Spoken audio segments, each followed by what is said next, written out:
If the Dragon Ball Super anime continues, these are a few things that I would personally love to see in the future of the story. From the epic battle and final conclusion of the Black Frieza saga to Goku and Vegeta's final forms in Dragon Ball Super that will surpass Beerus. In this video, I'll be discussing all of these things and more, so without further ado, let's get into the video.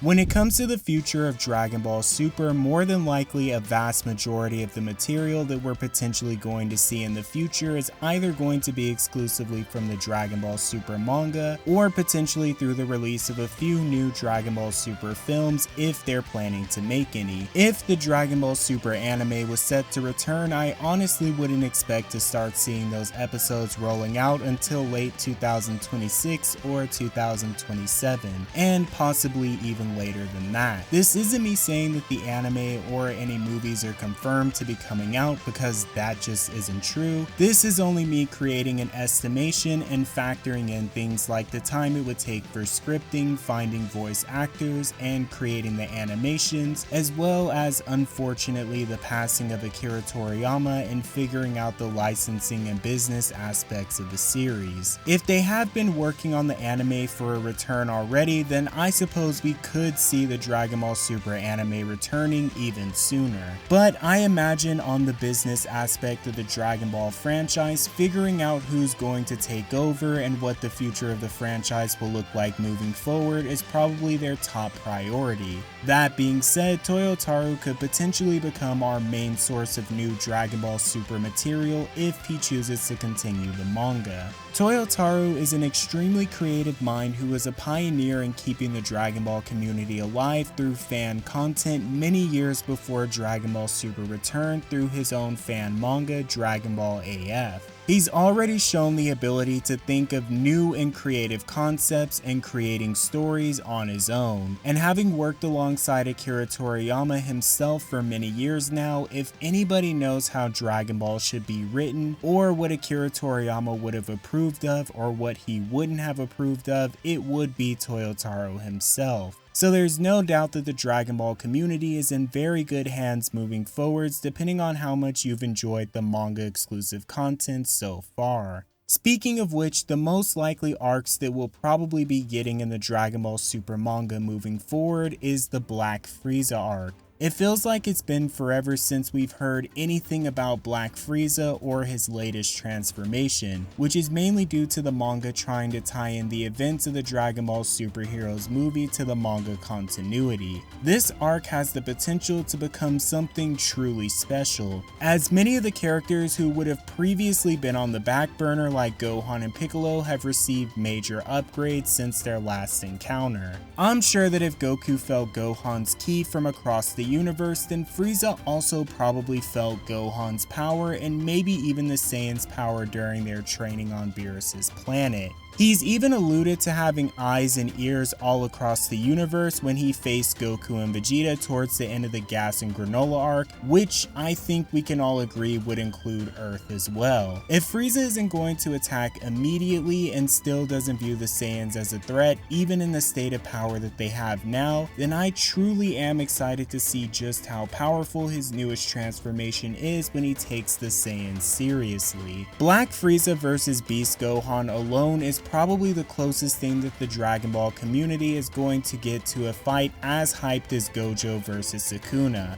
The strongest versus the strongest in terms of mortal powers and their potential. And don't even get me started with Broly. There's a lot of debates about who will be the fighter to defeat Black Frieza in the end, and in my personal opinion, I think it's pretty obvious that Goku will probably get the final attack to finish off Frieza, since he's literally the main protagonist of the Dragon Ball series and gets the win pretty much every time. But it would definitely be nice to see Vegeta finally get a win over Frieza and overcome his traumatic past as a Saiyan, even though it's never happened before and it probably won't happen now. We could even potentially see a mastered version of destruction for Vegeta, and Vegeta gaining a mastered Ultra Ego like Goku's Ultra Instinct. In a previous promotional material for a V-Jump magazine, it's been alluded to the fact that Black Frieza could potentially be coming close to the level of a god of destruction in terms of power. And in a recent chapter, Beerus seems to be under the impression that Goku and Vegeta will eventually surpass his own power. A huge change in mindset from when Beerus told a Goku relative Vegeta that it would take him 1,000,000 years of training before he could finally catch up to him. It should be Goku and Vegeta's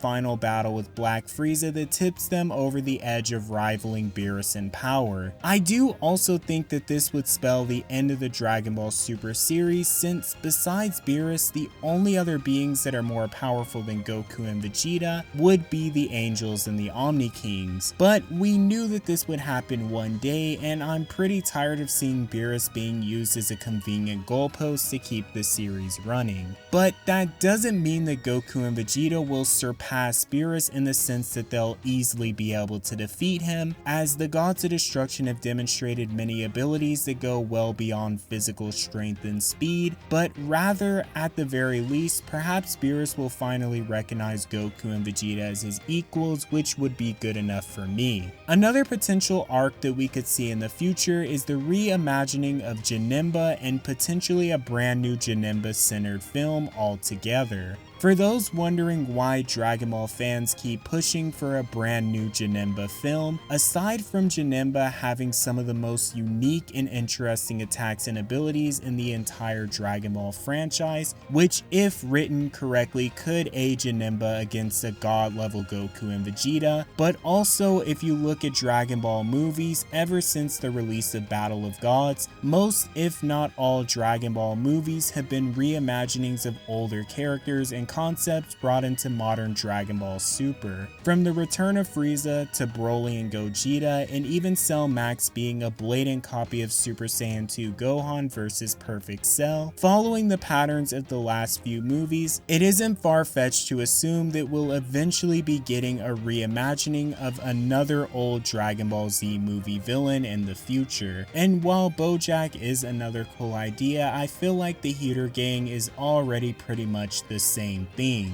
And with the release of Dragon Ball Daima and the concepts of demons in the demon realm being formally introduced into the series, it leaves the door wide open for Janemba to become a main villain at some point in the future of the series. This idea doesn't even have to take place in Dragon Ball Super and could easily serve as a season 2 idea for Dragon Ball Daima, and an excuse for Vegeta to also obtain the Super Saiyan 4 transformation and for us to get Super Saiyan 4 Gogeta. Another arc, or maybe even potentially mini arcs that we could see in the future of the series, is an exploration of the other 11 universes in the Dragon Ball Super story. I've already said in previous videos before that Earth doesn't really need Goku or Vegeta anymore for its protection. Beast Gohan and Orange Piccolo have already seemed to be written in the narrative to rival or even surpass Goku and Vegeta in their Ultra forms. Not to mention, Dr. Hedo is now working for Bulma and the Capsule Corporation, so if Bulma chooses to fund the research, then Dr. Hedo could not only repair and remake Gamma 2 or 3, but he could also create a version of Cell Max that fights along the Z Fighters that would be far stronger than the version of Cell Max that rivaled Broly and Orange Piccolo during Dragon Ball Super Heroes, especially considering Bulma's research and information on the Z Fighters is vastly greater than the information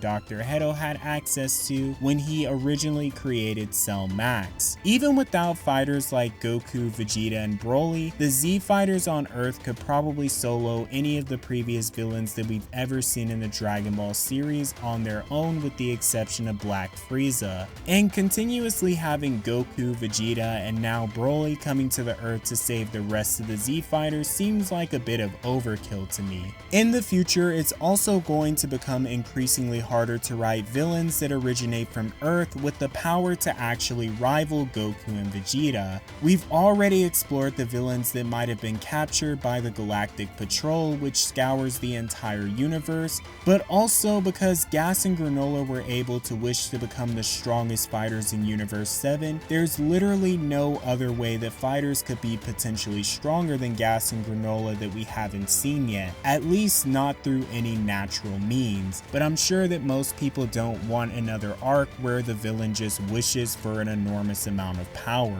Goku and Vegeta traveling to other universes gives them an excuse to meet newer and more powerful enemies, while also not making Universe 7 so strong that they could solo virtually any threat with absolute ease in the future. And this also leaves the door open for Gohan and Piccolo to have their own side stories within the main Dragon Ball Super manga continuity without Goku and Vegeta. We know that after the Tournament of Power, universes like Universe 6 have probably been training to catch up to the level of power that they witnessed during the Tournament of Power. Hit has probably grown stronger and much sharper with this time skip after facing off against Jiren, and considering the fact that Champa is such a jealous god of destruction who's always been known to do whatever he can to get one up on Beerus in his universe, I wouldn't be surprised if Champa rounded up the Saiyans from the Tournament of Power and has been training with them to either help them obtain God Ki like Goku and Vegeta, or potentially even Ultra Instinct level forms. It seems a bit easier for Universe 6's Saiyans to be able to obtain new Super Saiyan transformations than Universe 7, and from the looks of it, their versions of the Super Saiyan transformations seem to be vastly stronger than the ones that Goku and the others use in their own universe.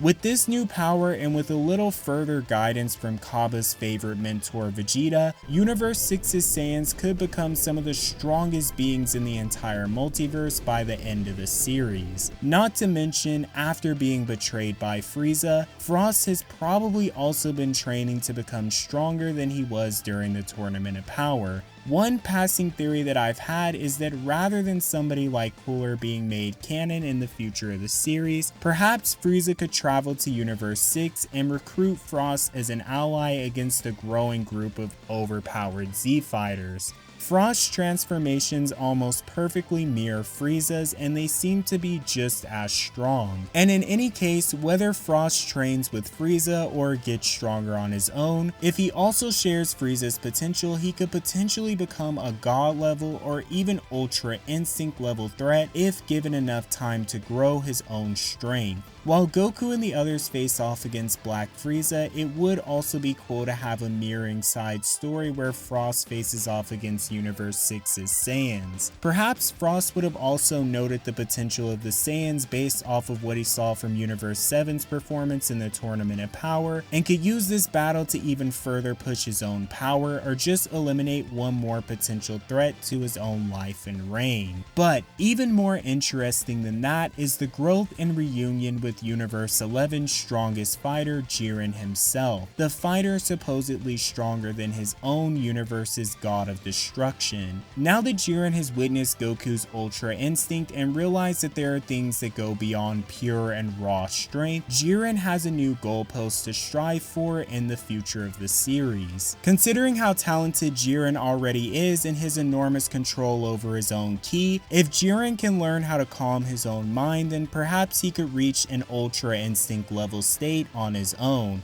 or at the very least figure out how to defeat Goku's Ultra Instinct. Not to mention, seeing the success of Goku after training with his own universe's gods, Jiren could choose to begin training with Belmont and Vados to learn new techniques and abilities that would put Jiren on a completely different level of power. In the manga, Jiren was already catching up to mastered Ultra Instinct Goku and even managed to surpass him for a time being, so he already has a massive advantage to his anime counterpart when it comes to the manga. While Jiren will probably never be the main focus of another Dragon Ball Super arc in the future, a rematch between Goku and Jiren, even if it's just a singular panel or for one chapter, would still be cool to see for sure. And of course, there's the ever popular fan theory that Android 17 might have accidentally wished for the return of the other universes that Zeno previously destroyed before the Tournament of Power. While there have been multiple fan mangas that explore the concepts of these revised survived universes, there could potentially be some unique and powerful fighters who we've never seen before the Tournament of Power for obvious reasons. There are also other universes that didn't compete in the Tournament of Power due to their mortal ranking, which can also be explored. While sure, the anime has the line about Jiren being the mortal rumored to be stronger than his own god of destruction, the manga version of the story doesn't really have that rumor, so there is a chance that in the manga continuity, there could be even stronger fighters than Jiren that just never competed in the tournament that could be used to challenge Goku and Vegeta later. But moving back to Universe 7, there is one final battle that I believe would almost perfectly close out the Dragon Ball Super series, and that would be none other than one final battle between Goku, Vegeta, and Beerus. Originally, Beerus was written to be stronger than Goku and Vegeta as individuals, but weaker than two Super Saiyan Blues combined. Obviously, over the years, the idea has completely changed, and Beerus has become a god of destruction that goes well beyond even Ultra Instinct levels of power. But after Goku and Vegeta defeat Black Frieza, acquiring their new and probably final transformations in the series, their skills and strengths should complement each other enough to take down Beerus together. While we've seen Goku take on Beerus in his Super Saiyan God form and Vegeta take on Beerus in a few other occasions, losing fairly badly in each scenario, something that we haven't seen in a very long time, if ever, is both Goku and Vegeta combining their efforts to take on Beerus together. I feel like it's almost intentional that we've never gotten to see this battle, and it would be the perfect way for both Goku and Vegeta to finally gain a win over Universe 7's God of Destruction, making the moment that they finally reach their new levels of power and their peak all the more satisfying. But even as exciting as all of these possibilities sound, there's no guarantee that the Dragon Ball Super anime or manga will continue for the foreseeable future.